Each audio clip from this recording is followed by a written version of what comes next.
My name is Quincy Garrett, and I learned something important at 3:17 a.m. on a Tuesday morning in October.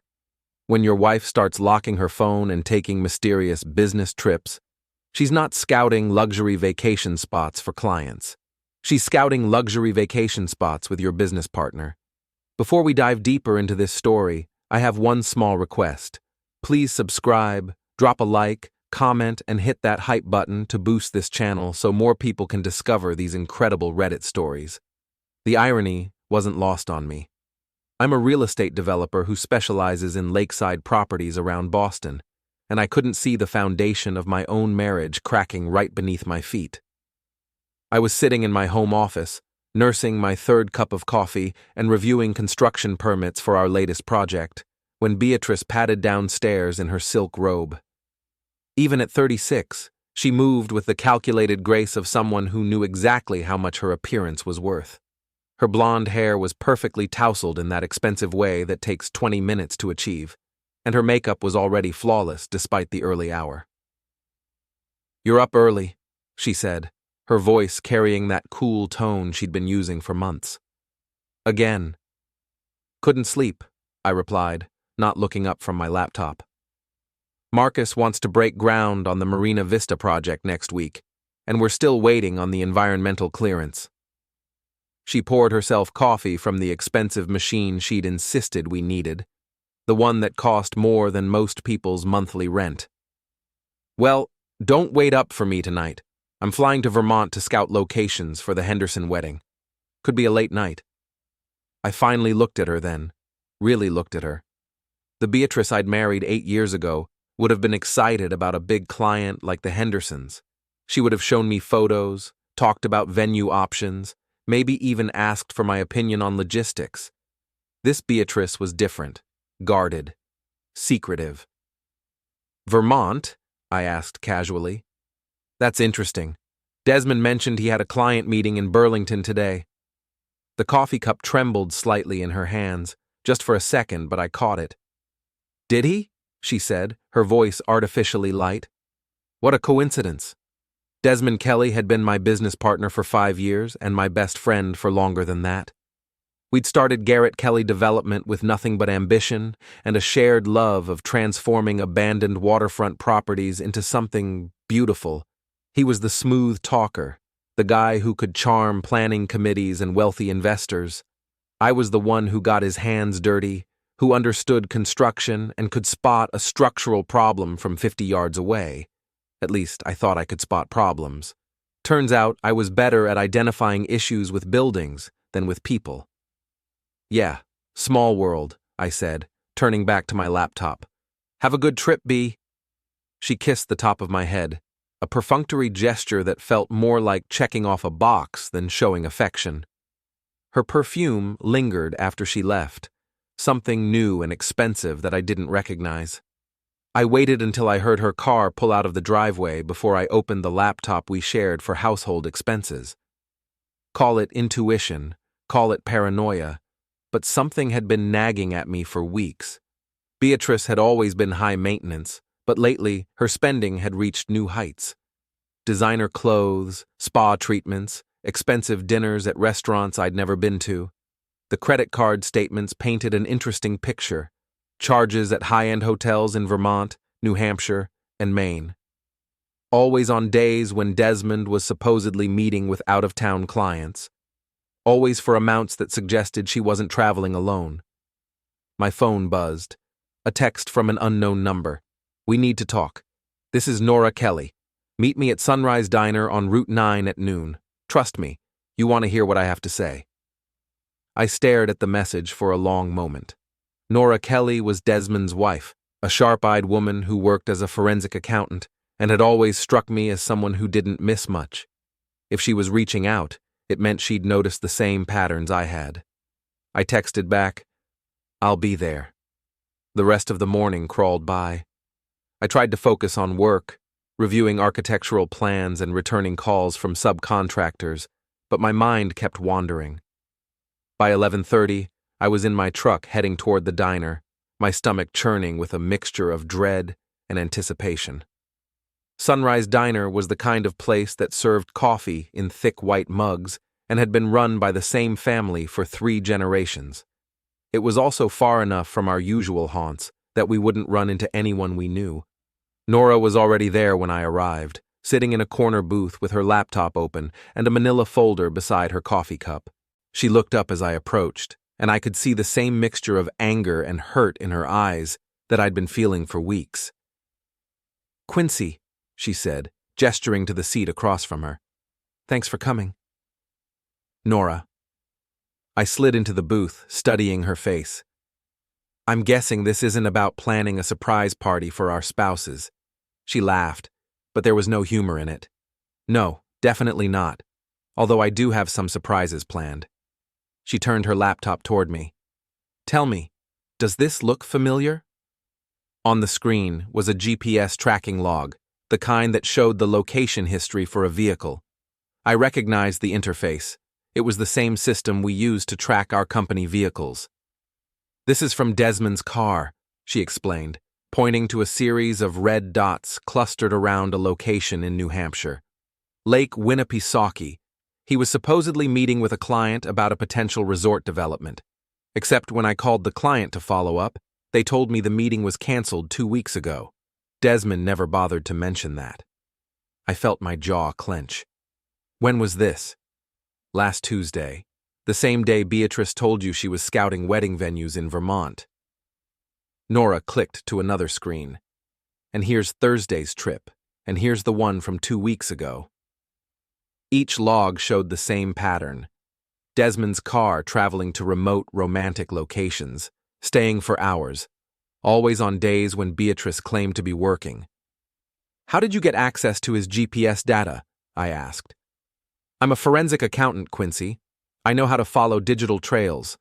Plus, Desmond never changed the password on our shared family account." She closed the laptop and leaned forward. "The question is, what are we going to do about it?" I stared out the window at the parking lot, watching ordinary people go about their ordinary lives while mine fell apart in a diner booth. "What do you suggest?" "I suggest we give them exactly what they're looking for," Nora said, her voice taking on a harder edge. "They want to sneak around behind our backs? Fine. Let's see how they handle being caught in the act." "You want to confront them?" "I want to destroy them," she said simply. "But in a smart way. A way that leaves us in control and them scrambling to pick up the pieces." I looked at her more carefully. Nora Kelly had always been the quiet one in our social circle, content to let Desmond be the center of attention while she observed from the sidelines. But there was nothing quiet about the woman sitting across from me now. This was someone who had been pushed too far and was ready to push back. "What did you have in mind?" I asked. She smiled, and for the first time since I'd sat down, it looked genuine. "Well, for starters, I know exactly where they're planning to spend this weekend." Nora spread a series of printed documents across the table between us. Credit card statements, hotel reservations, even printed screenshots of text messages. "The Lakeside Inn," she said, pointing to a reservation confirmation. Desmond booked it under his name, charged it to the company card. Room 247, Lakeview, king bed. Check-in Friday afternoon, check-out Sunday morning. I picked up one of the papers, recognizing the letterhead from our company accounts. "He's using business funds for this?" "Oh, it gets better," Nora said, pulling out another sheet. "Look at this expense report he filed last month. Client entertainment at a resort in Maine. Except I called the supposed client. They've never heard of Desmond Kelly or Garrett Kelly Development." The coffee in my stomach was turning acidic. It was one thing to discover that your wife and business partner were having an affair. It was another to realize they were stealing from the company to fund their romantic getaways. "How long have you known?" I asked. "I started getting suspicious about 6 weeks ago," Nora admitted. "Desmond was working late more often, taking more business trips, being secretive about his phone, classic signs. But I'm not the type to make accusations without proof." "So you investigated?" "I did what I do best. I followed the money trail." She gestured to the papers spread between us. Hotel charges, restaurant bills, even a jewelry purchase at Tiffany's that I definitely never received. Want to guess who did? I didn't need to guess. I'd seen the new necklace Beatrice had been wearing, the one she claimed was a gift from a grateful client. The thing that really pisses me off, Nora continued, isn't just the cheating. It's how stupid they think we are. Like we wouldn't notice the patterns, the coincidences, the lies. I leaned back in the booth, processing everything she'd shown me. So, what's your plan? Simple. We catch them in the act, document everything, and then we take them for everything they're worth. Her eyes glittered with something that might have been anticipation. You know about the morality clause in your partnership agreement, right? I did know about it. Desmond had insisted on including it when we first drew up our business documents, claiming it would protect us both if either partner engaged in behavior that could damage the company's reputation. At the time, I'd thought it was too much. Now I was grateful for my partner's paranoia. If I can prove he's been using company funds for personal expenses, especially for an extramarital affair, you can buy out his share of the business at a significant discount, Nora finished. Meanwhile, I'll be filing for divorce and going after everything he's hidden in various accounts. Did you know your business partner has been funneling money into a private investment account that I'm not supposed to know about? I stared at her. Are you serious? Absolutely serious. I've been tracking his financial activities for weeks. There's enough evidence of financial misconduct to keep him tied up in court for years. She began gathering up the papers. But I don't want to drag this out for years. I want to end this quickly and decisively. What do you need from me? I need a witness. Someone to corroborate what we find at the hotel. And I need you to be ready to move fast on the business side once we have our evidence. I thought about it for a moment. The smart thing to do would be to hire a private investigator, work through lawyers, handle everything by the book. But the smart thing wouldn't give me the satisfaction of seeing the looks on their faces when their carefully constructed lies came crashing down. When do we do this? I asked. Friday night. They'll be expecting us to be out of town. Desmond told me he was going to a construction conference in Hartford, and I assume Beatrice gave you some story about a work commitment. She was right. Beatrice had mentioned something about a weekend retreat with her colleagues, a team-building exercise at some spa in the Berkshires. What exactly are you proposing we do? Nora's smile was sharp enough to cut glass. We're going to give them the wake-up call of their lives, literally. She outlined her plan, and I had to admit it was elegant in its simplicity. We would drive to the Lakeside Inn separately, confirm that they were there, and then wait until sunrise to make our move. The timing was important. Early enough to catch them off guard, but late enough that other guests would be awake to witness the confrontation. Why sunrise? I asked. Because that's when people are most vulnerable, she said. Deep sleep, defenses down, no time to prepare lies or excuses. Plus, there's something poetic about exposing their affair at the break of day, don't you think? I had to admit there was. We spent another hour going over the details. Nora would handle the initial confrontation while I documented everything with my phone's camera. We'd serve them with papers, divorce documents for her, dissolution of partnership for him, and then let the legal process take its course. One more thing, Nora said as we prepared to leave. I need you to be absolutely certain you want to do this. Once we pull this trigger, there's no going back. Your marriage will be over, your business partnership will be finished, and things are going to get very ugly very quickly. I thought about Beatrice that morning, the way she'd kissed my head like she was checking off a chore. I thought about Desmond, my supposed best friend, sitting across from me at business meetings while secretly planning romantic getaways with my wife. I thought about all the lies, all the deception, all the times I'd trusted them both while they laughed at me behind my back. I'm certain, I said. Good. Nora stood up and extended her hand. Partners? I shook it. Partners. As I drove home, I felt something I hadn't experienced in months, a sense of purpose. For weeks, I'd been living in a fog of suspicion and doubt, questioning my own instincts, making excuses for behavior that should have been inexcusable. Now I had clarity. Now I had a plan. And in 3 days, I was going to watch my cheating wife and backstabbing business partner learn that actions have consequences. The rest of the week passed in a blur of preparation. I met with my lawyer, James Morrison, ostensibly to discuss some contract issues, but actually to make sure all my legal ducks were in a row. I reviewed the partnership agreement, paying special attention to the clauses that would allow me to dissolve the business relationship. I even visited my accountant to get a clear picture of our company's finances and my personal assets. On Thursday evening, Beatrice came home with an overnight bag and that same artificially bright tone she'd been using for weeks. "I'm leaving early tomorrow for the retreat," she announced, not quite meeting my eyes. "Probably won't be back until Sunday evening."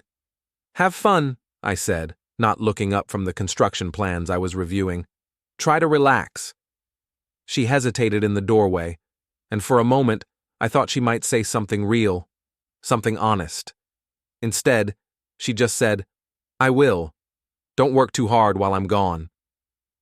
After she left, I sat in my home office and thought about our marriage. We'd met at a charity fundraiser 9 years ago, introduced by mutual friends who thought we'd be perfect together. She was beautiful, ambitious, and charming. I was successful, stable, and completely smitten. For the first few years, it had been good. Great, even. We'd bought this house together, planned a future, talked about having kids someday. But somewhere along the way, we'd started growing apart. She became more focused on appearances, on social status, on maintaining a lifestyle that required constant funding. I became more absorbed in work, in building the business, in proving that a blue-collar kid from Southie could make it in the world of high-end real estate development. Maybe if we'd been paying attention, we could have fixed it. Maybe if we'd talked more, fought more, cared more about each other, and less about everything else, we could have found our way back to each other. But we hadn't. And now, it was too late. Friday morning arrived gray and drizzly, the kind of October day that makes you want to stay in bed with a good book and a warm cup of coffee. Instead, I was loading a camera, a voice recorder, and a manila envelope full of legal documents into my truck. My phone buzzed with a text from Nora. "They just left. Desmond's car heading north on 95. Game time." I texted back, "See you there." As I drove toward Lake Winnipesaukee, I found myself thinking about sunrise. In a few hours, the sun would come up over the lake, painting the sky in shades of pink and gold. It would be beautiful, the kind of morning that makes you grateful to be alive. It would also be the morning my marriage officially ended. But for the first time in months, I was looking forward to seeing the dawn. The Lakeside Inn was exactly the kind of place Beatrice would choose for a romantic getaway. Rustic charm with 5-star amenities, private balconies overlooking the water, and room service that included champagne and chocolate-covered strawberries. I'd actually considered booking a weekend here for our anniversary last year, before things between us started falling apart. The irony wasn't lost on me that she was experiencing it with someone else. I parked my truck in the back corner of the lot, far enough away to avoid being spotted, but close enough to have a clear view of the main entrance. Desmond's silver BMW was parked near the front, arrogantly taking up 2 spaces like he owned the place. My phone vibrated with a text from Nora. "I'm here. Blue Honda, 3 rows behind you." I spotted her car in my rearview mirror and sent back, "Confirmed. His car is here." Room 247. I called the front desk pretending to be his assistant. They confirmed he checked in at 3:47 p.m. I settled in to wait. The next few hours crawled by with excruciating slowness. I watched other couples come and go, holding hands, laughing, doing all the things Beatrice and I used to do. Around 9 p.m., I saw them through the large windows of the hotel restaurant. Beatrice was wearing a red dress I'd never seen before, something that probably cost more than most people made in a week. Her hair was styled differently, more sophisticated, and she was laughing at something Desmond was saying. He was leaning across the table, playing with her fingers, looking at her like she was the most fascinating woman in the world. It should have hurt more than it did. Instead, I felt a cold satisfaction. They were making this easy for me. I took photos through the restaurant window, careful to capture their faces clearly. The camera on my phone was good enough to show the intimacy of their body language, the way they looked at each other, the obvious comfort they had together. This wasn't a business dinner or a chance encounter. This was a couple celebrating something. They finished dinner around 10:30 and walked hand in hand toward the elevator. I got one more photo of them in the lobby, Desmond's arm around Beatrice's waist, her head on his shoulder. Then I settled in for the longest wait of my life. Nora and I had agreed to move at sunrise, which in late October meant around 6:30 a.m. That gave me 8 hours to think, to plan, to imagine how this was all going to play out. I tried to sleep, but couldn't. Instead, I sat in my truck, drinking coffee from a thermos and watching the lake gradually lighten from black to gray to pale gold. At 6 a.m., my phone buzzed. "Ready?" "Ready," I texted back. The plan was simple. Nora would go up first, using a story about a family emergency to convince the front desk to let her into the room. I would follow a few minutes later with my camera ready. We'd catch them in bed, document everything, serve the papers, and leave. Clean, quick, and devastating. I watched Nora walk into the lobby, her shoulders squared with determination. She was wearing jeans and a sweater, looking like any other concerned wife dealing with a crisis. The desk clerk listened to her story, made a phone call, and then handed her a key card. I gave her 5 minutes, then followed. The elevator ride to the second floor felt like it lasted forever. My heart was pounding and my hands were sweating despite the cool morning air. This was it. After weeks of suspicion and days of planning, I was about to get the answers I'd been looking for. I found room 247 and listened at the door. I could hear Nora's voice, raised and angry, and then Beatrice's voice, high-pitched with panic. It was time. I used the backup key card Nora had gotten from the front desk and pushed the door open. The scene inside was everything I'd expected and worse. Desmond was sitting up in bed wearing nothing but boxer shorts, his hair disheveled, his face flushed with embarrassment and anger. Beatrice was clutching a sheet to her chest, her makeup smeared, her carefully styled hair now a tangled mess. Nora was standing at the foot of the bed, fully dressed and radiating fury. "You're dating my husband?" she was screaming, her voice carrying down the hallway. "You're dating my husband?" Beatrice went stiff with fear when she saw me in the doorway. Her face turned white, and her mouth opened and closed without making any sound. I laughed. I couldn't help it. After all the worry, all the sleepless nights, all the wondering and doubting, seeing them caught like this was almost anticlimactic. "You really thought we'd never find out?" I said, pulling out my phone and starting to record. "Did you honestly think we were that stupid?" "Quincy," Desmond started, scrambling to get out of bed. "This isn't what it looks like." "Really?" I kept filming as he stumbled around looking for his clothes. "Because it looks like my business partner is screwing my wife in a hotel room that he paid for with company funds." Beatrice finally found her voice. How did we find out?" Nora interrupted. "GPS tracking, credit card records, expense reports, phone logs. Did you know that Quincy and I both have backgrounds in investigation and finance? We're very good at following trails." I reached into my jacket and pulled out the manila envelope I'd been carrying. "Beatrice, these are divorce papers. I'm filing on grounds of adultery, and I have more than enough evidence to make it stick." Her hands were shaking as she took the papers. "Quincy, please, we can talk about this." "No, we can't." I turned to Desmond, who had managed to put on his pants and was reaching for his shirt. "And these are for you. Dissolution of partnership, effective immediately. The morality clause in our agreement is very clear about conduct that damages the company's reputation. Desmond's face went from red to pale. You can't do that. Actually, I can. I've already had it reviewed by our lawyer. Using company funds for personal expenses, especially for an extramarital affair, constitutes a material breach of our partnership agreement. I'm buying out your share at the penalty rate, which, if I remember correctly, is about 60 cents on the dollar. This is insane, Desmond said, but his voice lacked conviction. He knew I was right. What's insane, I replied, is thinking you could steal from me and sleep with my wife without consequences. Nora stepped forward, her own envelope in hand.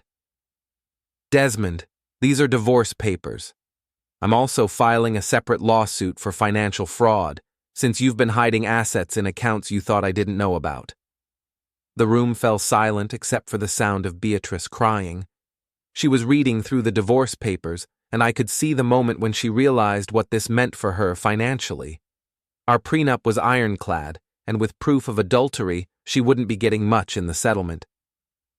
Quincy, she said, her voice small and desperate. I made a mistake. A terrible mistake. But we can work through this. We can go to counseling. We can— No, I said simply. We can't. I looked around the room one more time, taking in the rumpled bed, the champagne bottle on the nightstand, the scattered clothes on the floor. This was how my marriage was ending. Not with a fight or a gradual growing apart, but with my wife naked in a hotel bed with my business partner while I served them legal papers at sunrise. You have 30 days to move out of the house, I told Beatrice. And Desmond, you have 1 week to clear your things out of the office. After that, security will escort you off the property. I turned to leave, then stopped. Oh, and both of you should probably find new jobs. Word travels fast in this business, and I don't think either of you will find many people willing to work with proven liars and thieves. As I walked out of the room, I could hear Beatrice sobbing and Desmond cursing. Nora followed me into the hallway, closing the door behind her. How do you feel? She asked. I thought about it for a moment. Relieved, I said finally. For the first time in months, I feel relieved. We walked to the elevator together, two betrayed spouses who had just taken the first step toward reclaiming their lives. What happens now? Nora asked as we waited for the elevator. Now we let the lawyers handle the details, I said, and we start over. The elevator doors opened and we stepped inside. Through the windows, I could see the sun rising over the lake, painting the sky in brilliant shades of orange and pink. It was going to be a beautiful day. Monday morning came faster than I expected. I was in the office by 7 a.m., earlier than usual, but I wanted to be there when Desmond showed up. If he showed up. Our office was located in a converted warehouse in the Seaport district, all exposed brick and industrial lighting that we'd thought looked sophisticated when we'd signed the lease 3 years ago. Now it just felt cold and empty, like a stage set for a play that was about to close. I'd spent Sunday reviewing every file, every contract, every financial record related to our business partnership. What I found was worse than I'd expected. The hotel charges were just the tip of the iceberg. Desmond had been systematically siphoning money from the company for months, disguising personal expenses as business costs, inflating contractor bills and pocketing the difference, even billing the company for meals and entertainment that never happened. My phone rang at 8:15. James Morrison, my lawyer. Quincy, I've reviewed everything you sent me, he said without preamble. This is bad, really bad. If even half of these charges are fraudulent, you're looking at potential criminal liability for the company. What do you mean? I mean that if Desmond was using company funds for personal expenses and you were signing off on the books, the IRS could come after both of you. You need to distance yourself from this immediately and document everything. I felt my stomach drop. How do I do that? First, you invoke the morality clause and dissolve the partnership. Second, you file a police report for embezzlement. Third, You hire a forensic accountant to go through every transaction for the past year. Will that protect me? It should, as long as you can prove you weren't aware of the fraud. The fact that you discovered it and reported it will work in your favor. I hung up feeling sick. It was one thing to end a business partnership over an affair. It was another to realize that my best friend and partner had been stealing from me for months, potentially putting me at legal risk. Desmond walked into the office at 9:30, looking like he'd slept in his car. His usually perfect hair was disheveled, his expensive suit was wrinkled, and there were dark circles under his eyes. "We need to talk," he said, closing the door to my office behind him. "No, we don't," I replied, not looking up from my computer. "Everything we need to say to each other can go through lawyers." "Quincy, please. I know you're angry, but—" "Angry?" I finally looked at him, and he took a step back at whatever he saw in my face. "Desmond, angry doesn't begin to cover it. You've been stealing from our company. You've been sleeping with my wife. You've been lying to me for months while I trusted you with my business and my friendship. The money thing, I can explain. Can you explain this?" I turned my computer screen toward him. It showed a spreadsheet I'd been working on all weekend, documenting every suspicious expense, every inflated bill, every fraudulent charge. $47,000, Desmond. That's how much you've stolen from this company in the past 6 months. His face went pale. "It's not stealing. I was going to pay it back." "With what money? Your half of the business that you're about to lose?" I stood up and walked to the window overlooking the harbor. In the distance, I could see construction crews working on one of our projects, a luxury condo development that was supposed to be our biggest success yet. Now I wasn't even sure we'd be able to finish it. "Here's what's going to happen," I said, turning back to face him. "You're going to sign the dissolution papers. You're going to accept the buyout at the penalty rate, and you're going to pay back every penny you stole with interest. And if I don't? Then I file criminal charges for embezzlement and let the police sort it out." Desmond slumped into a chair, suddenly looking older than his 40 years. "She's not worth this, you know, Beatrice. She's not worth destroying our friendship over." I stared at him. "You think this is about Beatrice? Isn't it?" "Desmond, this is about you stealing from me. This is about you lying to me every day for months.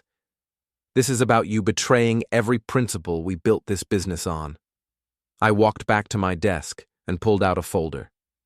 "This is about you forging my signature on expense reports and thinking I was too stupid to notice."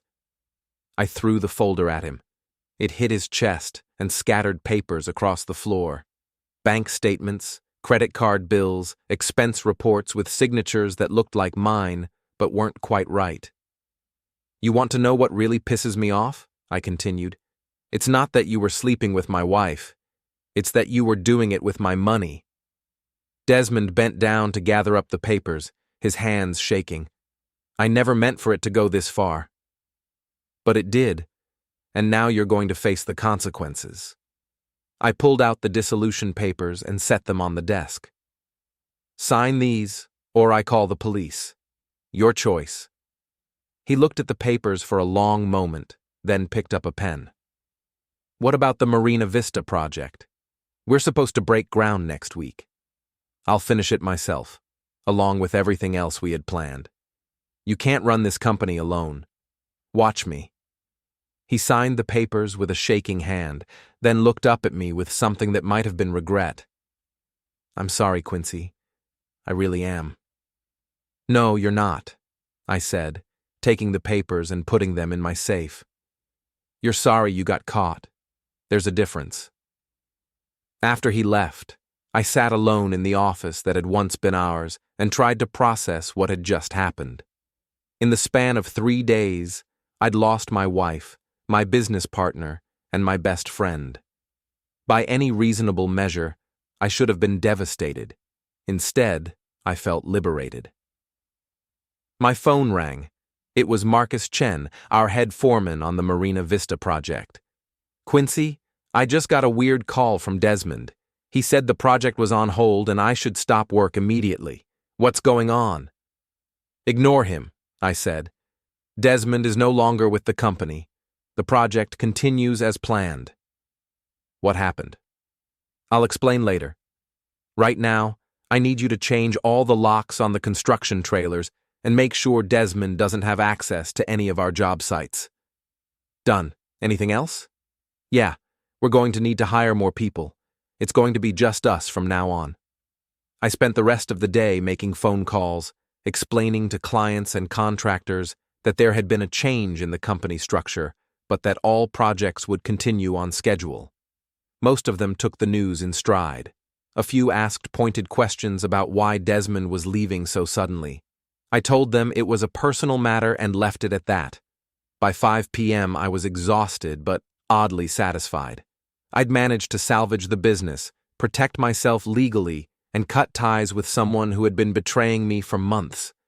It wasn't the life I'd planned, but it was honest. My phone buzzed with a text from Nora. How did it go? Better than expected, I texted back. Desmond signed the dissolution papers. How are you holding up? Good. Filed the divorce papers this morning. Also froze all our joint accounts. Turns out, he had a lot more hidden money than I thought. Want to grab dinner? I think we both deserve a drink. Absolutely. Somewhere expensive. I'm buying with Desmond's money. I laughed, the first genuine laugh I'd had in weeks. Maybe losing everything wasn't the worst thing that could happen to a person. Maybe sometimes you had to tear down the old structure before you could build something better. As I locked up the office, I looked around one more time. Tomorrow, I'd start the process of rebuilding. New partners, new projects, new possibilities. But tonight, I was going to celebrate the end of the old life and the beginning of whatever came next. The sun was setting over Boston Harbor, painting the sky in shades of gold and crimson. It was beautiful, and for the first time in months, I was able to appreciate it without wondering what lies were being told behind my back. Freedom, I realized, looked a lot like sunrise over the water. 3 weeks later, I was standing in the lobby of the Harbor Club, Boston's most exclusive social venue, watching Beatrice work the room at the annual Luxury Travel Awards ceremony. She was wearing a black cocktail dress that probably cost more than most people's mortgage payments, her hair styled in an elegant updo, her smile bright and confident as she networked with potential clients.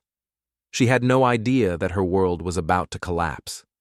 The divorce proceedings had been moving faster than expected. With clear evidence of adultery and financial misconduct, my lawyer had been able to expedite the process. The prenuptial agreement we'd signed 8 years ago was ironclad. In the event of infidelity, Beatrice would receive only a minimal settlement, barely enough to cover a few months of her current lifestyle. But I wasn't satisfied with just ending our marriage. I wanted her to understand the full consequences of her choices. The travel industry in Boston was smaller than most people realized. Everyone knew everyone, and reputation was everything. Beatrice had built her career on being the go-to agent for high-end clients, the woman who could arrange impossible reservations and exclusive experiences. Her client list read like a who's who of Boston society. What her clients didn't know was that many of those impossible reservations had been secured using my connections in the real estate development world. The exclusive restaurant where she'd gotten her clients a table, I'd designed the renovation.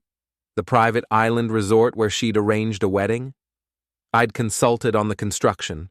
The luxury hotel where she'd booked a corporate retreat, I'd helped finance the development.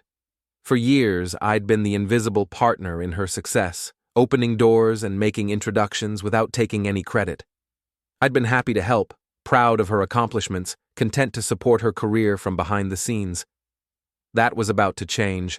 I spotted Nora across the room, elegant, in a navy blue dress that complemented her auburn hair.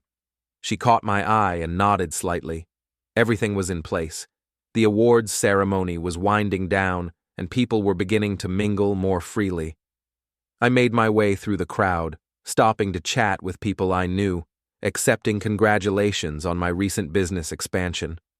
Word had gotten out that I was now the sole owner of what was formerly Garrett Kelly Development, and several people had expressed interest in working with me on future projects. "Quincy?" I turned to see Patricia Whitman, one of Boston's most prominent event planners and one of Beatrice's biggest clients. She was smiling broadly, clearly having enjoyed the open bar. "Patricia, good to see you. I was just talking to Beatrice about the Henderson wedding next month. She mentioned you two are getting divorced?" Patricia's smile faltered slightly. "I hope it's amicable. I'd hate to think there might be any complications with the arrangements." "Oh, there won't be any complications from my end," I said smoothly. "Although you might want to double-check some of the vendor contracts. I understand there have been some issues with payment processing at Beatrice's firm." Patricia's expression shifted from concern to alarm. "Payment issues?" "Nothing major, I'm sure. Just some reorganization following our separation. You know how these things go." I excused myself and continued working the room, planting similar seeds of doubt with other clients and industry contacts. Nothing libelous, nothing that could get me in legal trouble, just enough uncertainty to make people start asking questions.